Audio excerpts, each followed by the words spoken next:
PS storyteller कथांचे अनोखे विश्व. सुरुवात करूया कथेला. पितुरप्रीत वाईल्ड लव भाग 12वा. लेखिका प्राची सोळे. मी बाहेर जातोय, चंदाला प्लीज सांगा. एवढं बोलून एक क्षण न थांबता शिवा झपकन तिथून बाहेर पडला. भूमी त्याला जाताना डोळे भरून पाहत राहिली. कथा पुढे सुरू. शिवाकडून स्वतःला कुंकू लावून घेणं म्हणजे लग्न नाही. त्याला मान्यता हवी. समाजाला मी जुमानणार नाही, पण उद्या उठून कोणीही त्याच्या आणि तिच्या नात्याला अवैध ठरवले तर तिला ते सहन होणार नव्हते. ज्या वडिलांनी स्वतःच्या मुलीला चुकीचं ठरवलं, घराबाहेर काढलं, संशय घेतला, त्यांच्याकडून काही अपेक्षा होऊ शकत नाही. व ज्या संग्रामने प्रेमाच्या पवित्र नात्याला कलंक लावला, तिच्या आयुष्याला कायमचा सुरुंग लावला, त्याला कायमचा धडा शिकवायचा. अशी सजा देईन की त्याचाही आत्मा कापेल. भूमीच्या डोळ्यात अंगार होता. तिचं मन बदला घेण्यासाठी तडफडत होतं. संग्रामवर तिने खरं प्रेम केलं होतं, पण आता संग्राम तिचा राग द्वेष पाहणार होता. संग्रामने खेळलेल्या या कुटील खेळामध्ये शिवाचा हकनाक बळी गेला होता. एक प्रकारे त्याच्यावर ही जबरदस्ती होती. भूमीला शिवाचे वाईट वाटले आणि त्याचबरोबर त्याच्याविषयी मनात कुठेतरी प्रेम फुलले. आयुष्याचा हा टर्निंग पॉईंट तिला कुठे घेऊन जाणार हे तिलाही माहीत नव्हते.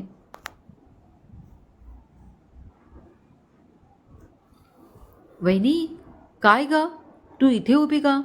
पाठीमागून चंदाचा आवाज आला. मी तुलाच बघत येत होती. कुठल्या खोलीत आहे ते कळत नव्हते. अय्यो वहिनी, फ्रेश चेहरा, ओले केस आणि हा ड्रेस, किती सुंदर दिसतेस ग, अगदी सकाळच्या दवासारखी. चंदा तिच्याकडे टक लावून बघत बोलली. चल, थापा मारू नकोस, भूमीने दटावले. ऐक, तुझा शिवाभैया काही कामासाठी बाहेर गेलाय, जाताना मला सांगितले. ओ हो, आत्तापासूनच आज्ञाधारक झाला तर? चंदा खो खो हसली. आता धपाटे खाशील.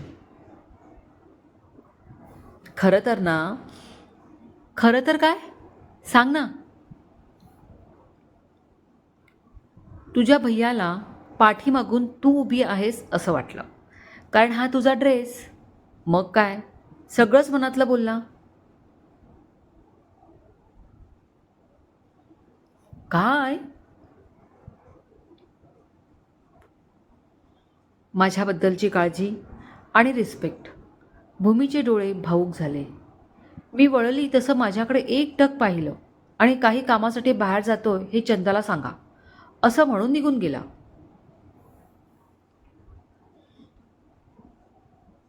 वहिनी, सारखं काय ग तुझा भैया, रागावू नकोस, पण तुझा कोणी नाही आहे का? चंदा भीत भीत बोलली. भूमीने एक क्षण तिच्याकडे पाहिलं. हो, तेच नातं तर हवंय मला. चंदा, मी शिवाशी विधीपूर्वक लग्न करणार. त्याच्या पत्नीचं मानाचं स्थान घेणार. तुमची ही वस्ती तुझ्या भैयाचं कुटुंब आहे ना, मग साऱ्या वस्तीला आमंत्रण करायचं. वस्ती हे घर नवरीसारखं सजलं पाहिजे. साऱ्यांना त्याच्या घरचंच कार्य आहे असं वाटायला हवं. ढोल ताशे नाच गाणं सारं काही हवंय मला. भूमीचे डोळे अत्यंत स्वप्नाळू झाले. ती बोलत असताना चंदा स्वतःला व भूमीला विसरून नाचायला लागली. भूमीला गोल गोल चक्रा मारत होती. मग भूमीचे दोन्ही हात धरून दोघी गोल गोल फिरू लागल्या. भूमीच्या चेहऱ्यावर डोळ्यात पहिल्यांदा इतकं निखळ शुद्ध हसू होते. दोघी हसून गोल फिरून दमल्या, थांबल्या. बहिणी, या जगात सर्वात भाग्यवान असेल तर ती मी आहे, चंदा भरल्या आवाजात बोलली. ती कशी? आई वडिलांनी झिडकारलं. जगाने ओरबाडलं असतं, पण शिवाभैयाने आपलंसं केलं. नुसता सहारा दिला नाही तर आधार बनला. आमचं बहीण भावाचं पवित्र नातं झालं आणि आता भैयानेच इतकी सुंदर वहिनी दिली. चंदा लहान मुलीसारखी हसली. भूमीला तिच्यासाठी पोटात तुटलं. या मुलीला आपण वहिनीपेक्षाही जास्त प्रेम द्यायचं हे तिने मनोमन ठरवले. चल, आता किचनमध्ये जाऊया. चहा केला, खायला केले आणि तुला बोलवायला आले होते. मस्त चहा आणि खाण्यावर ताव मारूया. शिवा भैया उशिरा येईल आणि आपलं घरही दाखवते. चंदा आणि भूमी दोघी हसत आतल्या खोलीत निघून गेल्या.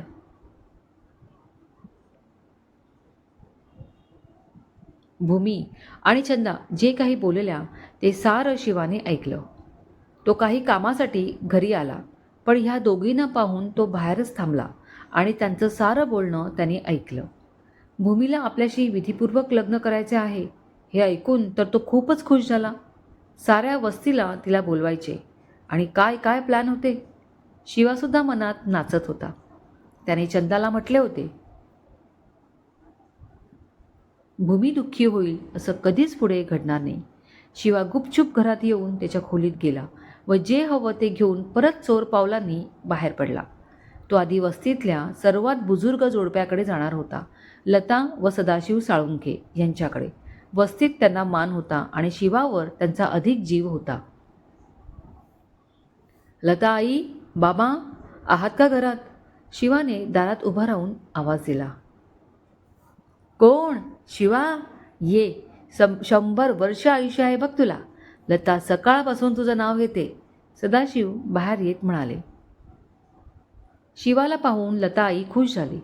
शिवा सर्व लोकांसाठी काय आहे हे वस्तीतल्या लोकांनाच माहीत होते. आई, बाबा बसा, मला महत्त्वाचे बोलायचे आहे तुमच्याशी, तो म्हणाला. तुझा चेहरा सांगतोय, खूप मोठी बातमी आहे, लता आई म्हणाली. हो, आणि शिवाने त्यांना थोडक्यात सर्व काही सांगितले. लताने उठून शिवाला मिठी मारली. आम्हाला सून मिळणार, लता व सदाशिव आनंदाने म्हणाले. शिवा, आपल्याला खूप कामं आहेत हा आता. सारी वस्ती सजवायची आहे, लग्नाची तयारी आणि खूप गोष्टी आहेत. पण तू त्याची चिंता करू नकोस, आम्ही बघतो ते. तुझ्या आईचा उत्साह आता 10 पटीने वाढेल बघ, सदाशिव हसत बोलले. म्हणून तर बाबा तुमच्याकडे आलोय. मुहूर्त तोही आजच काढतो, जितका जवळचा असेल तो, बाबा बोलले. ठीक आहे, मी निघतो आता. काही कामं आहेत ती करायची, ती करून घेतो, बोलून शिवा उठला.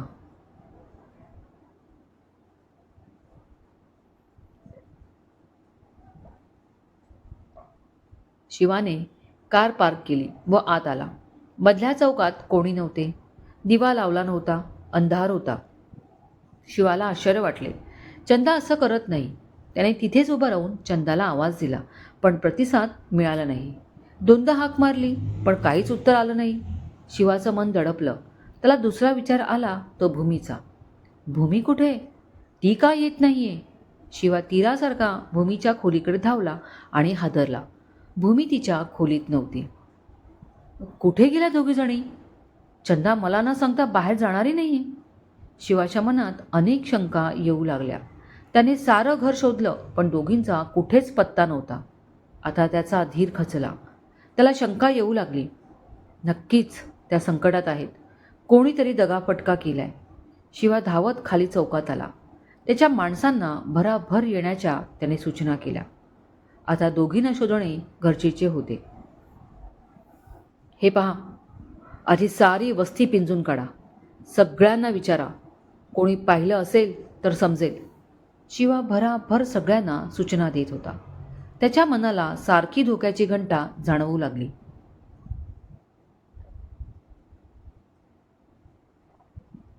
थोड्या वेळापूर्वी काय घडले ते पाहूया. शिवा त्याच्या कामासाठी बाहेर गेला. घरात चंदा व भूमी होती. दोघींचा चहा झाला, भजी संपवले. वहिनी, चल, आपल्याला बाहेर जायची आहे. बाहेर? कुठे? तुझ्यासाठी शॉपिंग करायची आहे. लग्नाची नाही हां, ती तर स्पेशल असणार आहे, डोळे मिचकावत चंदा बोलली.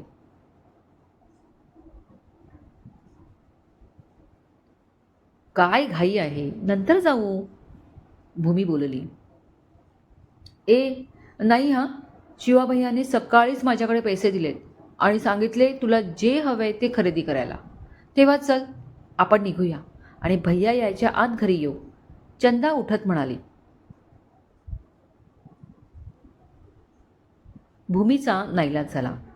दोघी तयार होऊन बाहेर पडल्या.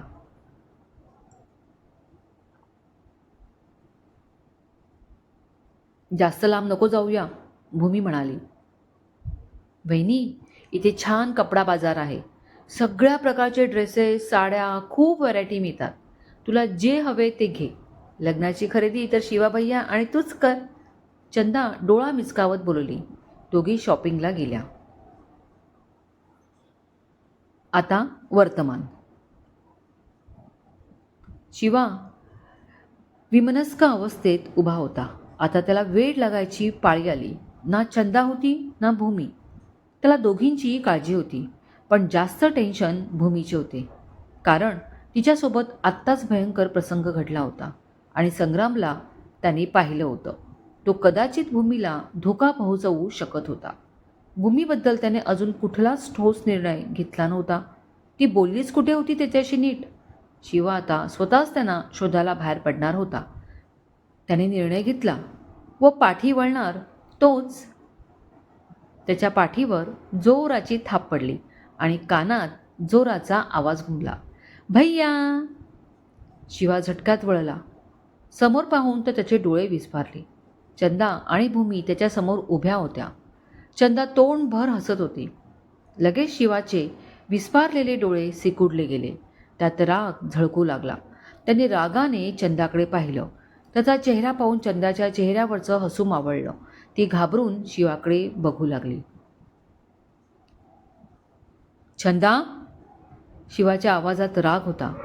दोघी घाबरल्या. भैया, काय झालं? तिने घाबरत म्हटले. चूक करून काय झाले विचारतेस? तू का बाहेर गेली होतीस? स्वतः गेलीस, त्यात ह्यांना पण घेऊन गेलीस? कुणाच्या सांगण्यावरून? बोल. बाहेर किती धोका आहे तुला माहिती आहे? यांना कुठल्या परिस्थितीत आणले माहिती ना तुला? असला मूर्खपणा करण्याआधी मला विचारायचे तरी होतेस. शिवा चंदावर राग बरसत होता. चंदाच्या डोळ्यात पाणी साठले. चेहरा साफ उतरला. ती खाली मान घालून उभी राहिली. भूमीला समजायला वेळ लागला नाही की चंदा तिच्याशी खोटं बोलली होती, पण तिचा हेतू चांगला होता. भूमीकडे तिचे स्वतःचे कपडे, कुठल्याच वस्तू नव्हत्या. त्यासाठी कदाचित ती तिला घेऊन गेली असावी. पण आता शिवाचा ओरडा खावा लागत होता आणि शिवाची तिच्याबद्दलची काळजीही समजत होती. मी काही बोलू का? भूमीने मध्ये तोंड घालत म्हटले. शिवा अजून काही बोलणार तो तिच्या बोलण्याने थांबला.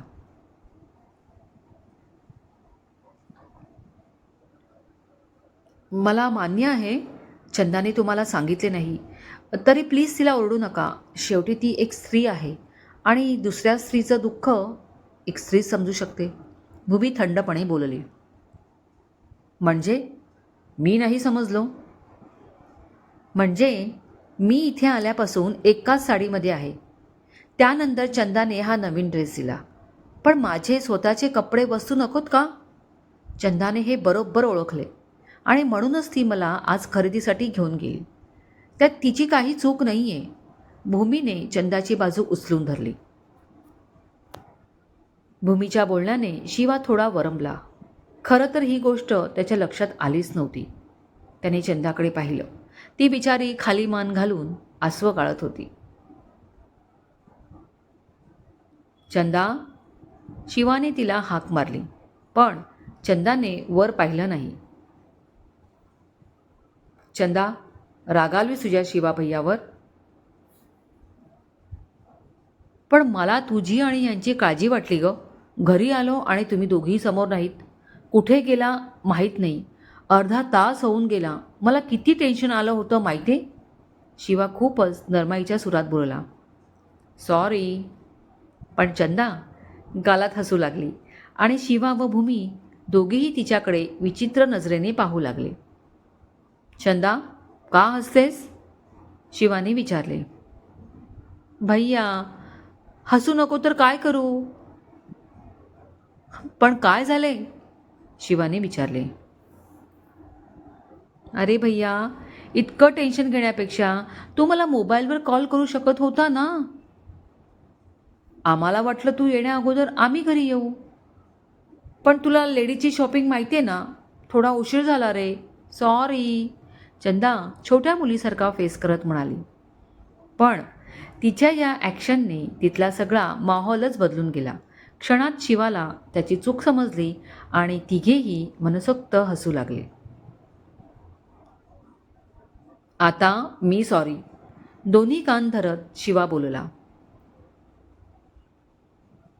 भैया खरं सांग, काळजी जास्त कोणाची वाटत होती, माझी की वहिनीची? चंदाने सूचकपणे दोघांकडे बघत विचारले. आणि भूमीने तिच्यावर डोळे वटारले. आता चूप बस. चल, या शॉपिंगच्या बॅग्स ठेवायच्या आहेत. चल पाहू. भूमी तिथून पुढे होत म्हटली. हो हो, चल चल. चंदा हसत म्हणाली. भैया काय बनवू रात्रीचे जेवण ते सांग हां, आम्ही आहोत आत. दोघी तिथून गेल्या. शिवाने केसात हात फिरवत त्यांना पाठमोरं जाताना पाहिलं आणि त्याचवेळी भूमीने पाठी वळून त्याच्याकडे पाहिलं. तिचे सुंदर डोळे मिश्किल हसत होते, तर शिवाच्या डोळ्यात प्रेम असल्याचा भास तिला झाला. दोघांच्या नजरा एकमेकात थोड्या वेळासाठी लॉक झाल्या. शिवाच्या हृदयात प्रेमाचा सागर उसळला होता, तर भूमीचं मन सुखाच्या हिंदोळ्यावर झुलत होते. आपल्या आयुष्यात आता चांगलंच होणार आणि न्याय मिळणार तिचं मन सांगत होते. क्रमश कथेचे हक्क सर्वथा लेखिकेकडे सुरक्षित. कथा कॉपी करण्यास मनाई आहे. हॉर्नचा आवाज येतो, कुत्र्यांचं भुंकणं येतं, कारण मी रात्रीची कथा बोलते. जर असे डिस्टर्बन्स असेल तर क्षमस्व. कथा लिखित तो आवाज प्राची सुळे. कथेला हाईप करायला विसरू नका. मनपूर्वक धन्यवाद.